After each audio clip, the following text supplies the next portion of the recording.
स्वागत दोस्तों आपका अपने चैनल में सबसे बड़ी खबर के सामने मौजूद हम चलेंगे। सबसे पहले सबसे बड़ी खबर आपको बताएंगे दोस्तों, एसआईआर को लेकर एक अलग ही तरीके का मामला सामने आया है। बताएंगे कैसे एसआईआर की तारीफ करने वाली भारतीय जनता पार्टी के समर्थक ही पहुंच गए बीडीओ के ऑफिस में और एसआईआर को लेकर जोरदार तरीके का बवाल करने लगे। दोस्तों बताएंगे कौन से राज्य के अंदर विपक्ष ने उल्टा कर दिया खेल की, अब एसआईआर के विरोधी में उतर आए भाजपा वाले। बताएंगे डिटेल में क्या है पूरा मामला, इसी के साथ में चलेंगे एक और बड़ी खबर की तरफ दोस्तों, जहां पर सुबह में हड़काया तो शाम को मिल गया टाइम बीजेपी के मंत्री से। बताएंगे कैसे प्रियंका गांधी के द्वारा बीजेपी के नेता को फटकार लगाने के बाद अपने लोकसभा क्षेत्र में कई लाइन के हाईवे को भी मंजूरी दिलवा दी गई है। दोस्तों डिटेल में जानकारी अब तक पहुंचाएंगे। इसी के साथ में अचानक से सीडब्ल्यूसी की क्यों बैठक कांग्रेस पार्टी बुला रही है, देशव्यापी आंदोलन को लेकर अलग अलग राज्यों के मुख्यमंत्रियों को जोड़कर कौन सा बड़ा प्रोग्राम लॉन्च करने की तैयारी चल रही है। दोस्तों एक एक करके चलेंगे, आज की सारी बड़ी अपडेट सारी बड़ी जानकारी अब तक पहुंचाएंगे। लेकिन उससे पहले अगर आप भी मानते हैं कि एसआईआर को लेकर बंगाल में भारतीय जनता पार्टी खुद एसआईआर का विरोध करने के लिए उतर चुकी है, इससे पता चलता है कि बंगाल में बीजेपी की एक नहीं चली और एसआईआर बीजेपी के मन मुताबिक नहीं, एकदम उल्टा हो गया। क्योंकि पश्चिम बंगाल के अंदर इंडिया गठबंधन की पार्टी टीएमसी की सरकार है। तो इस वीडियो को लाइक करके लाल बटन दबाकर चैनल को सब्सक्राइब करके बेल आइकन दबाकर कमेंट बॉक्स में अपनी राय जरूर लिखकर बताएगा दोस्तों, ज्यादा से ज्यादा वीडियो को शेयर कीजिएगा। चलते हैं सबसे पहले सबसे बड़ी ब्रेकिंग न्यूज अपडेट की तरफ, जहां पर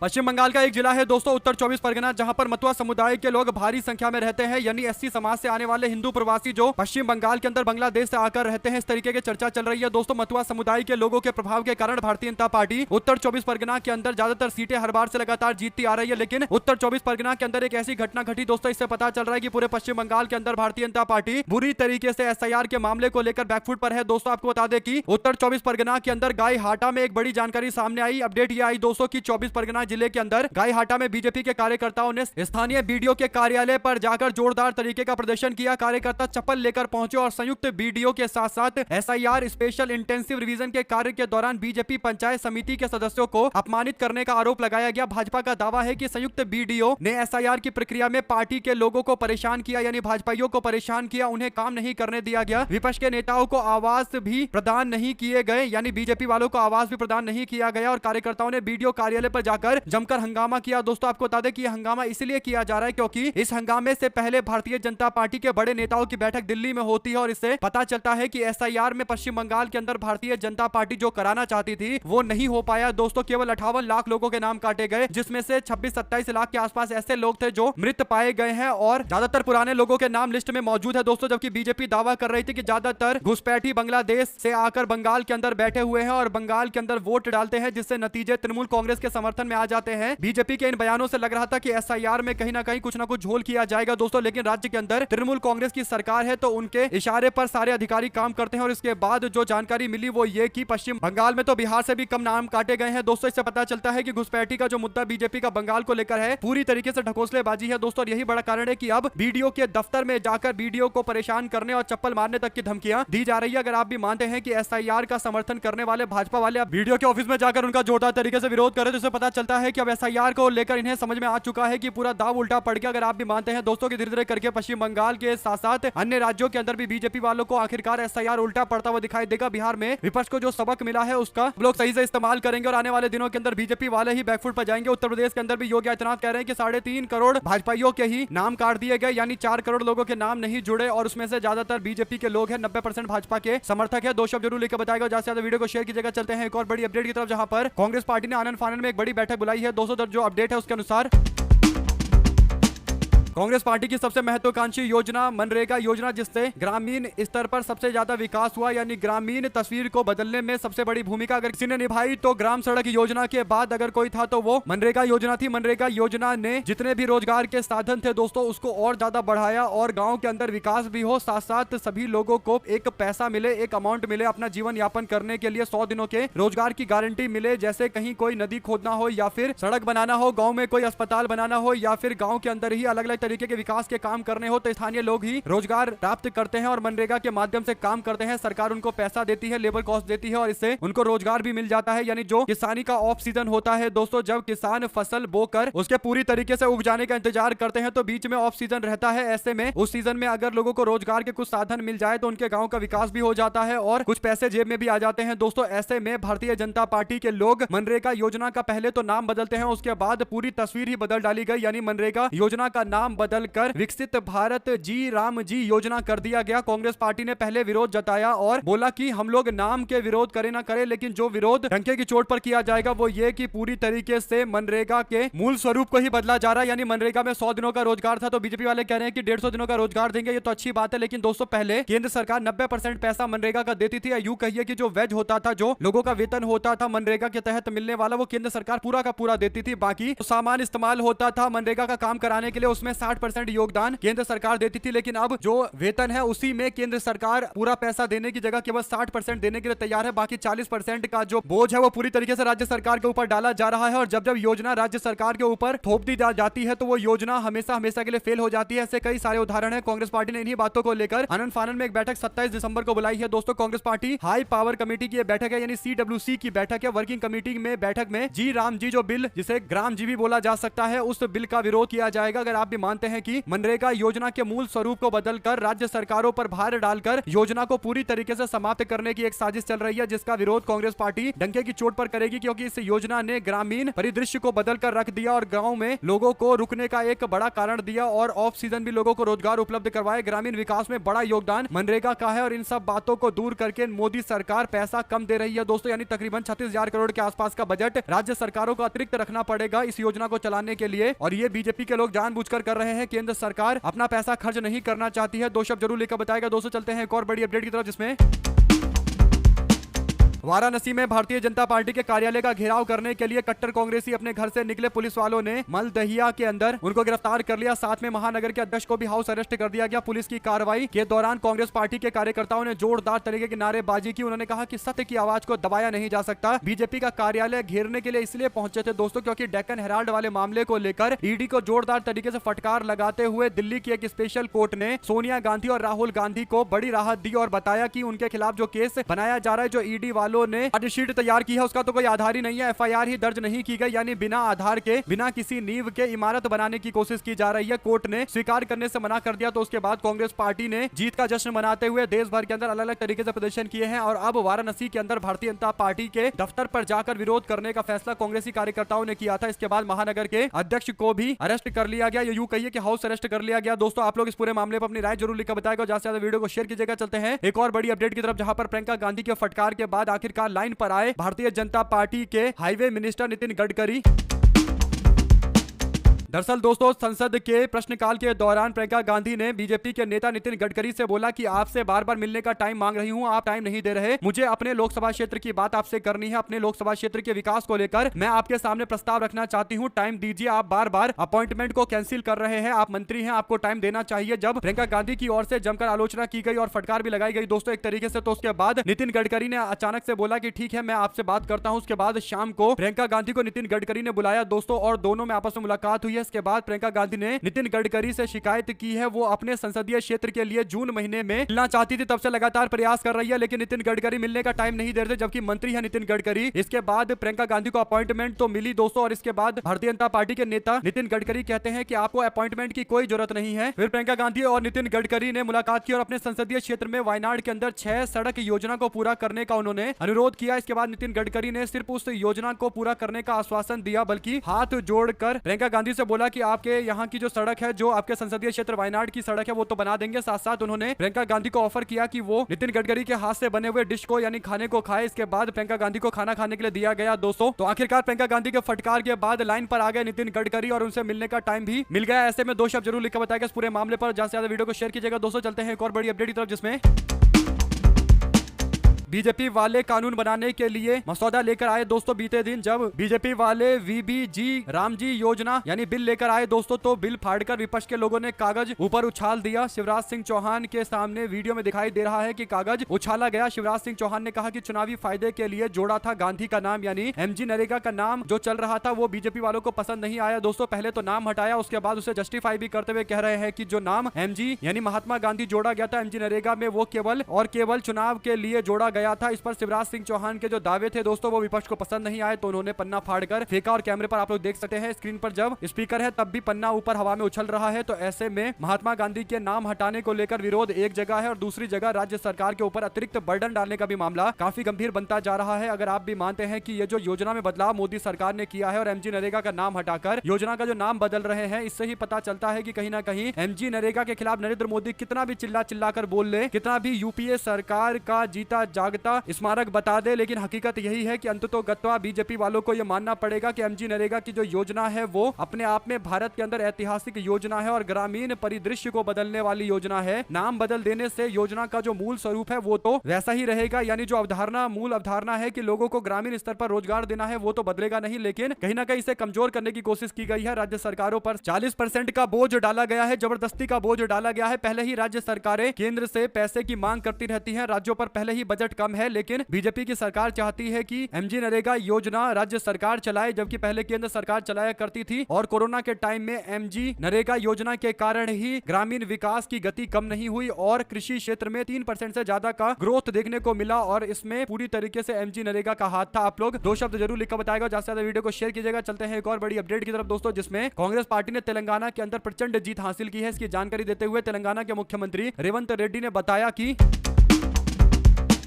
तेलंगाना के पंचायत चुनाव में कांग्रेस पार्टी को 87 से 94 सीटों पर बढ़त मिली है, जबकि बीआरएस पार्टी को 5 और भारतीय जनता पार्टी को 1 सीट पर बढ़त मिली है। उन्होंने प्रेस कॉन्फ्रेंस करते हुए लोकल बॉडी के इलेक्शन में जीत को लेकर साफ शब्दों में बोला कि कांग्रेस पार्टी और उसके बागियों ने सबसे ज्यादा चुनाव जीता है। कांग्रेस पार्टी और उसके बागियों ने अचमपेट जो एससी रिजर्व कॉन्स्टिट्यूएंसी है वहां पर 122 सीटें जीती है। ऐसे ही आदिलाबाद के अंदर 56 सीटें कांग्रेस और उसके बागी नेताओं ने जीती है। अलेर में कांग्रेस के बागी नेता और कांग्रेस ने मिलकर 117 सीटें जीती है। आलमपुर में 69 सीटें कांग्रेस बागी मिलकर लड़े और जीते। अरमोर के अंदर कांग्रेस के बागी और कांग्रेस मिलकर 59 सीटें जीते। ऐसा ही पूरा का पूरा एक लिस्ट जारी किया गया है, बताया गया है कहां-कहां पर पार्टी के कौन-कौन से समर्थक उम्मीदवार जीते और कहां-कहां पर पार्टी के बागी उम्मीदवार जीते जो कांग्रेस पार्टी के ही नेता हैं, बाद में कांग्रेस में ही शामिल होंगे। तो जो अंतिम रिजल्ट आया दोस्तों वो काफी दिलचस्प रहा। भारतीय जनता पार्टी और बीआरएस को अगर आप मिला भी देंगे तब भी ये लोग केवल 4000 के आसपास सीटें जीते और कांग्रेस पार्टी और उसके बागियों को अगर मिला देंगे तो 8335 सीटें जीते हैं। यानी बीजेपी और बीआरएस वाले अगर गठबंधन भी कर ले तेलंगाना के अंदर तो कांग्रेस पार्टी की सरकार को हिला नहीं पाएंगे। इस तरीके का एक समीकरण बनता हुआ तेलंगाना की धरती पर नजर आ रहा है। तेलंगाना की राजनीति में बीजेपी का पदार्पण तो अब कतई नहीं हो पाएगा, इस तरीके के संकेत मिलने लगे हैं, क्योंकि बीजेपी वाले सोच रहे थे कि बीआरएस कमजोर होगी तो भाजपा को जनता समर्थन करेगी, लेकिन अब बीआरएस पार्टी उस तरीके की कमजोर नहीं है जो बीजेपी चाह रही थी। यानी जब बीआरएस पूरी तरीके से समाप्त हो जाएगी तब भारतीय जनता पार्टी तेलंगाना के अंदर एक फॉर्मिडेबल पावर, एक मजबूत पावर बनकर उभरेगी दोस्तों। लेकिन बीआरएस पार्टी अभी खत्म होकर दे नहीं रही, तो इसका सीधा मतलब यह है कि बीआरएस पार्टी जब तक रहेगी तेलंगाना में बीजेपी वाले केवल मृदंग बजाते रहेंगे और कुछ होना जुना है नहीं दोस्तों। अगर आप भी मानते हैं कि लोकसभा चुनाव में भी जो सीटें बीजेपी को तेलंगाना में मिल जाती है वो केवल और केवल नेशनल वाले मुद्दे को लेकर, राष्ट्रीय मुद्दों को लेकर मिलती है, लेकिन आने वाले चुनाव के अंदर ये मुद्दे भी बीजेपी के वीक होते जा रहे हैं, कमजोर होते जा रहे हैं। ज्यादा से ज्यादा वीडियो को शेयर कीजिएगा दोस्तों, अपनी राय जरूर लिखकर बताइएगा। चलते हैं एक और बिग ब्रेकिंग न्यूज अपडेट की तरफ, जहां पर भारतीय जनता पार्टी के केंद्रीय मंत्री अमित शाह हिमाचल के दौरे पर जा रहे हैं। दरअसल हुआ यह है कि केंद्रीय गृह मंत्री अमित शाह 20 दिसंबर को हिमाचल प्रदेश आ रहे हैं। प्रदेश के कांगड़ा जिले के सपड़ी स्थित सीमा सशस्त्र बल यानी एसएसबी के प्रशिक्षण केंद्र के स्थापना दिवस कार्यक्रम में अमित शाह बतौर मुख्य अतिथि शिरकत करेंगे। इस दौरान हिमाचल प्रदेश के मुख्यमंत्री सुखविंदर सिंह सुक्खू भी मौजूद रहेंगे। हिमाचल में कांग्रेस की सरकार है दोस्तों, अमित शाह के दौरे पर अलग अलग तरीके की प्रतिक्रियाएं आनी शुरू हो गई है। इसी के साथ में चलते हैं एक और बड़ी अपडेट की तरफ, जहां पर कुरूर के अंदर एक बड़ी रैली करते हुए नजर आए थालापति विजय। दरअसल तमिलनाडु की राजनीति को पूरी तरीके से हिलाकर रख देने वाले और अपनी पार्टी के रैली में भीड़ इकट्ठा करके बड़े बड़े राजनेताओं को चक्कर खाने पर मजबूर करने वाले थालापति विजय ने एक रैली करते हुए डीएमके और प्रॉब्लम्स अच्छे दोस्तों की तरह है, इस तरीके का बयान देते हुए कहते हैं कि दोनों एक दूसरे से अलग नहीं रह सकते। यानी डीएमके पार्टी पर सीधा निशाना साध रहे थे दोस्तों। विजय ने तमिलनाडु के इरोड में रैली को संबोधित करते हुए 27 सितंबर को करूर में हुई भगदड़ के बाद तमिलनाडु में विजय की ये पहली रैली थी दोस्तों, और करूर में भगदड़ के दौरान 41 लोगों की मौत हो गई थी। फिर वो वापस करूर में ही आते हैं और फिर से भारी भीड़ जुटाते हैं। 35,000 के आसपास उनके समर्थक मैदान में उतरे। तो कहीं ना कहीं डीएमके पार्टी और एनडीए की ओर से जिस तरीके से इनको लेकर निशाना साधा गया था दोस्तों, ऐसा लग रहा है कि इन पर कोई असर नहीं हुआ, इनके फैन फॉलोइंग में कोई कमी नहीं हुई और इन्हें जोरदार तरीके का समर्थन अभी भी लगातार मिल रहा है। तो ऐसे में एक सबसे बड़ी रैली करके राजनीति में फिर से उन्होंने वापसी की है दोस्तों, और सेल्फी वाला वीडियो भी शेयर किया है। साफ तौर पर बता दिया है कि तमिलनाडु की राजनीति में टाइगर अभी जिंदा है टाइप, ये उनका सीन था, वीडियो था दोस्तों। 2 शब्द जरूर लिखकर बताएगा अगर आप भी मानते हैं कि तमिलनाडु की राजनीति को हिलाकर रखा हुआ है थालापति विजय ने, इसमें कोई दो राय नहीं है। तो अपनी राय जरूर लेकर आगे चलते हैं एक और बड़ी अपडेट की तरफ, जहां पर सुप्रीम कोर्ट ने न्यायपालिका में भ्रष्टाचार को लेकर कई सारे सवाल खड़े किए हैं। दोस्तों सुप्रीम कोर्ट के रिटायर्ड जजों के द्वारा जब रिटायरमेंट का टाइम आता है तो अचानक ताबड़तोड़ फैसले लेने शुरू कर दिए जाते हैं। इसे लेकर सुप्रीम कोर्ट बोला कहा रिटायरमेंट से पहले जो जज होते हैं, चाहे हाई कोर्ट में हो या सुप्रीम कोर्ट में हो, वो ताबड़तोड़ फैसले लेने शुरू कर देते हैं। ये काफी दुर्भाग्यपूर्ण है। ऐसा लगता है कि जज लास्ट ओवर में का मारने की कोशिश करते हैं। कई सारे लोगों का मानना है कि जज जानबूझकर ऐसा करते हैं और ये एक तरीके से भ्रष्टाचार का मामला है। कहीं ना कहीं कुछ लोगों को फायदा पहुंचाने के लिए अंतिम ओवर में धड़ाधड़ फैसले लिए जाते हैं और सुप्रीम कोर्ट भी इसे लेकर नाराजगी जता रहा है। वैसे में देखते हैं क्या कोई आदेश, क्या कोई गाइडलाइंस जारी की जाती है हाई कोर्ट और सुप्रीम कोर्ट को लेकर, क्योंकि जब अंतिम टाइम में फैसला लिया जाता है तो ज्यादा सोचता नहीं है जज, क्योंकि पता है कि कुछ दिन में रिटायरमेंट हो जानी है, तो फिर बाद में आगे कोई और जज डिसाइड करेगा, उससे पहले ही निर्णय देकर छोड़ दो। आप लोग इस पूरे मामले पर क्या कहना चाहते हैं दोस्तों? अगर आप भी मानते हैं एक तरीके का ये इनडायरेक्ट भ्रष्टाचार है जिस पर कोर्ट को लगाम लगानी चाहिए, क्योंकि कोर्ट का सुधार अगर कोर्ट से ही होगा तो सबसे बेहतर होगा, वरना सरकार के लोग दखल देंगे तो आप लोग जानते हैं कि फिर सुप्रीम कोर्ट को भी कंट्रोल करने के सारे तरीके, सारे तंत्र आजमाए जाएंगे। दो शब्द जरूर लिखकर बताएगा। चलते हैं एक और बड़ी अपडेट दोस्तों, जहां पर मैच रद्द होने के बाद कांग्रेस पार्टी के तिरुवनंतपुरम के सांसद शशि थरूर ने भाजपा वालों को फटकार लगाते हुए बीसीसीआई से कहा कि इस समय में यानी सर्दियों के मौसम में बीसीसीआई को यह करना चाहिए कि ज्यादातर जो क्रिकेट के मैच है वो दक्षिण भारत में कराए जाने चाहिए। उन्होंने कहा कि मैं चाहता हूं कि तिरुवनंतपुरम के अंदर ये मैच करवाया जाना चाहिए। अखिलेश यादव ने सरकार को जिम्मेदार बताया, यानी उत्तर प्रदेश में अभी तक ऐसा नहीं हुआ था जब इस तरीके से पॉल्यूशन के कारण एक मैच को रद्द किया गया हो, इंटरनेशनल मैच को रद्द किया गया हो जिसमें एक से बढ़कर एक सुपरस्टार खेल रहे थे, यानी भारत के लिए अंतरराष्ट्रीय स्तर पर छवि खराब होने जैसी स्थिति है। दोस्तों इससे पहले पश्चिम बंगाल में मेसी के आने के बाद जिस तरीके का एक मैच हो गया था दोस्तों, यानी अफरा तफरी जैसी स्थिति हो गई, तो उसके बाद मंत्री तक को इस्तीफा देना पड़ा। उसके बाद उत्तर प्रदेश से यह मामला सामने आ रहा है। कहीं ना कहीं खेल जगत में भारत की छवि लगातार खत्म होती जा रही है, खराब होती जा रही है। और शशि थरूर चाहते हैं कि दक्षिण भारत में इस समय में जब उत्तर भारत में कोहरा या फिर यूं कहिए कि पोल्यूशन होता है, तो फिर दक्षिण भारत के अंदर कार्यक्रम किए जाने चाहिए, मैच कराया जाना चाहिए। आप लोग अपनी राय जरूर लेकर आएगा। चलते हैं एक और बड़ी अपडेट की तरफ, जहां पर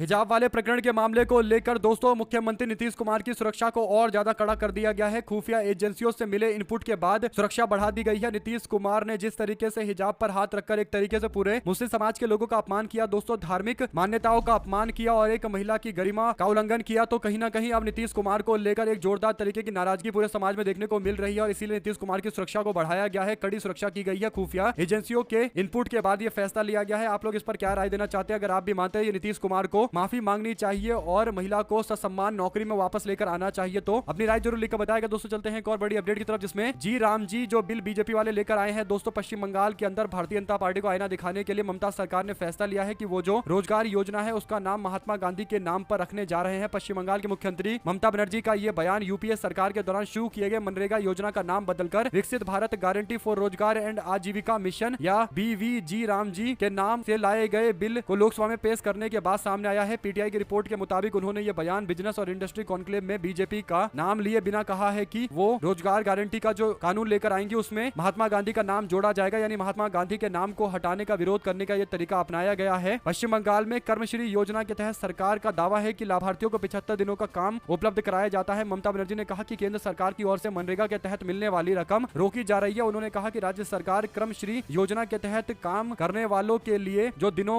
यानी जो टोटल टाइम है उसको बढ़ाकर 100 दिन का लक्ष्य बना रही है। ममता बनर्जी ने कहा कि ये कर्मश्री योजना के तहत पहले अपने संसाधन से काम करने के लिए दिनों को बढ़ा चुके हैं हम लोग। भले ही केंद्र सरकार हमारी फंडिंग को रोक रही है, लेकिन हम अपने स्तर पर कोशिश कर रहे हैं कि लोगों को ज्यादा से ज्यादा रोजगार दिनों का उपलब्ध करवाए ताकि ग्रामीण विकास निरंतर चलता रहे। और उन्होंने कहा है कि अब महात्मा गांधी का नाम हम लोग खुद अपने रोजगार योजना में जोड़ेंगे, यानी कर्मश्री योजना का नाम महात्मा गांधी के नाम पर जोड़ेंगे ताकि महात्मा गांधी का अपमान कतई बर्दाश्त न किया जा सके। अगर आप भी मानते हैं दोस्तों कि महात्मा गांधी के प्रति जो लोग हिंसा रखते हैं उन लोगों के लिए बुरी खबर है, तो अपनी राय जरूर बताकर चलते हैं एक और बड़ी अपडेट की तरफ, जहां पर